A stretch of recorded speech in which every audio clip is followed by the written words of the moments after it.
Olá, internautas, Momento Econômico, um patrocínio ANEFAC, Associação Nacional dos Executivos de Finanças, Administração e Contabilidade. O assunto é regularização de ativos. Lei da repatriação, riscos e oportunidades. Esse programa segue a tendência mundial, que é a transparência cada vez maior e o mais possível acesso a informações em qualquer lugar do mundo. Essa troca de informações faz com que as pessoas e as empresas também tenham uma maior obrigação de estar de acordo com a legislação dos seus países. Atualmente temos a Operação Lava Jato, que conta nos processos com acessos a contas e transações bancárias, Brasil e mundo afora, que são usadas como prova do crime e ou não. Lembramos que todos vocês podem participar, basta enviar sua pergunta para comunicação@anefac.com.br, a comunicação sem acento. Estamos aqui para falar desse assunto com o César Moreno, ele que é sócio da Braga e Moreno Consultores Jurídicos e Advogados. César, tudo bem? Tudo bem, bom dia, Roberto. César, próxima semana, dia 16, teremos um seminário técnico que a Braga e Moreno vai comentar essa legislação em detalhes da repatriação de recursos.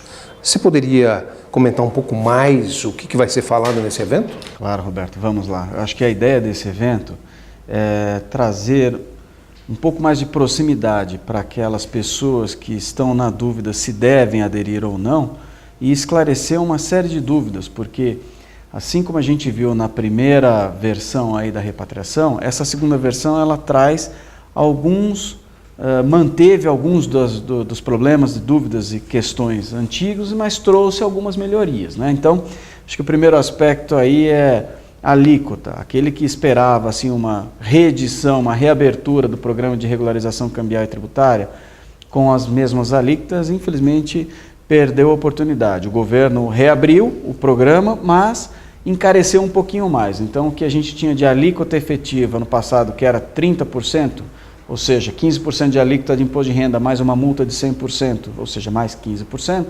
agora nós temos a alíquota do imposto de renda continua mesmo, 15%, só que com uma multa de 135%, de forma que a carga tributária total efetiva é de 35,25%, mais algumas coisinhas.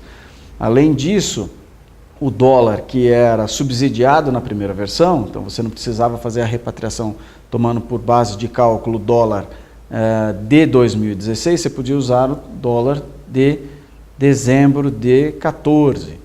Então isso dava uma diferença e reduzia bastante a carga tributária efetiva, lá de 20% a 25%, a depender da data que fosse feita lá a adesão ao programa de regularização. Agora já não, agora você tem que usar o câmbio de 30/6 de 2016, não tem muito benefício. Acho que além disso, a gente vai novamente discutir a questão lá da base de cálculo, né? Ou seja, a questão da interpretação do que é que se deve considerar como valor do bem e direito para fins de regularização cambial e tributária. É o velho embate entre os advogados e a Receita Federal na questão da foto e do filme. Mais especificamente falando, em especial quando os bens já não existem mais, ou seja, quando o contribuinte busca a regularização para deixar tudo certo daquilo que foi feito no passado, mas com relação a bens, a patrimônio, a dinheiro que já não existe mais, e não existe mais em 30/6 de 2016, e essa é a dúvida de como é que você regulariza.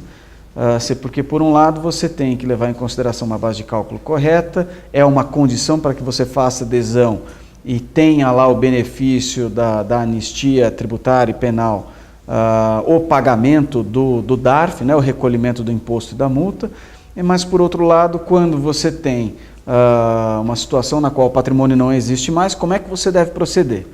Qual o valor utilizar? Porque a lei não é clara nesse aspecto.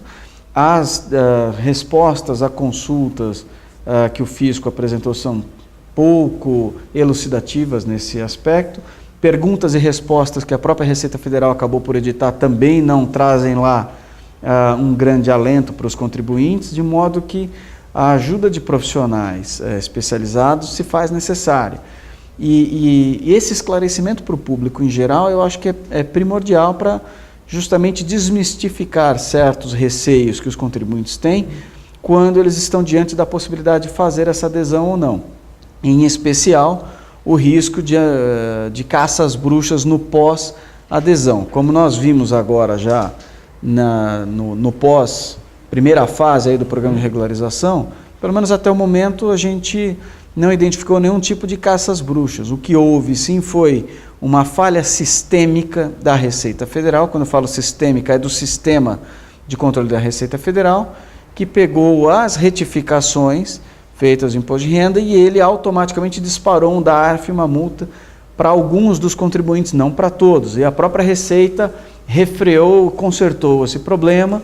Então é algo que sequer foi adiante, aí, foi estancado pela própria Receita Federal. Então a ideia é que nessa segunda oportunidade, que aqueles contribuintes que ficaram de fora, que não conseguiram fazer adesão, seja por falta de documentos, seja por receio mesmo, ou seja, também pela situação de que o primeiro modelo, a primeira versão lá da regularização, ela não permitia regularizar 100% das situações que poderiam ensejar um problema penal ou tributário, porque a data de corte era 31/12/14, enquanto que a adesão mesmo aconteceria ao longo aí de 2016 até o final de outubro. Então, nós tínhamos um buraco de um ano e meio mais ou menos, onde existia a possibilidade daquele contribuinte ter promovido algumas operações que poderiam gerar consequências tributárias e penais e que não seriam abrangidas pelo primeiro programa. Neste de agora, isso está regularizado, isso vai poder ser esclarecido e eliminado esse risco. O prazo é deste ano aqui até 30 de junho? 31 de julho de 31 de julho de 2017. Exatamente. Há algum filtro, algum limite para que não se possa fazer esse acerto? Eu acho que os limites continuam os mesmos da lei anterior, ou seja, só bens de origem lícita poderão ser trazidos aí para repatriação, ou seja, é o fruto do trabalho, da indústria, do comércio. Tem um pedaço de bens que a legislação trata e considera como de origem ilícita, mas que ela permite para fins de regularização. E quando a gente fala de origem ilícita, a primeira coisa que vem à mente é um narcotráfico, um sequestro, não é nada de crime comum, mas basicamente está voltada àquela situação de crime contra a ordem tributária de sonegação fiscal, ou seja, é aquele rendimento que de uma forma ou de outra a empresa ou o empresário deixou de oferecer a tributação. Isso tem uma conotação de rendimento de origem ilícita, mas que para fins de regularização cambial e tributário pode ser trazido e pode ser anistiado para fins penais e tributários. Quem fica de fora, quem não pode aderir também, em termos de qualidade de pessoas, continuam sendo as pessoas politicamente expostas, funcionários públicos e os seus parentes até segundo grau. Então, as politicamente expostas são os políticos. São os políticos mesmo, exatamente. E os cargos de confiança de direção, né? Os cargos diretivos aí, onde a pessoa pode efetivamente, em função do cargo que exerce, manipular a empresa pública ou órgão público para você poder tirar alguma vantagem própria. Essas pessoas é que estão de fora do programa. César, tem algumas perguntas de internautas. Nesse primeiro momento passou o receio, o medo que algumas pessoas tinham em aderir ao programa. É uma pergunta da Rita.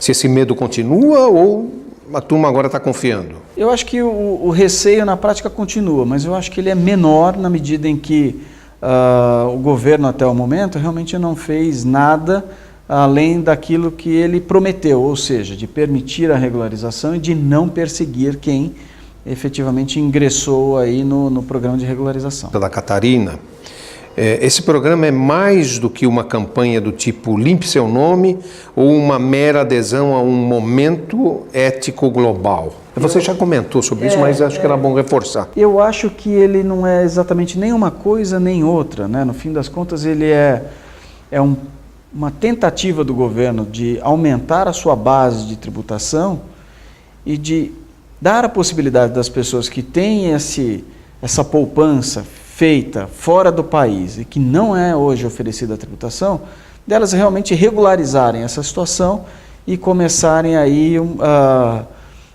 limpas de um determinado momento para frente. É lógico que isso entra também no momento internacional de regularização e de transparência, mas eu acho que esse efeito de troca de informações internacionais foi, diria que muito bem utilizado pelo governo para motivar as pessoas a fazer a regularização agora, com o receio de que amanhã ou depois essa informação chegue aqui por uma outra via e que aí sim essa pessoa seja punida, né?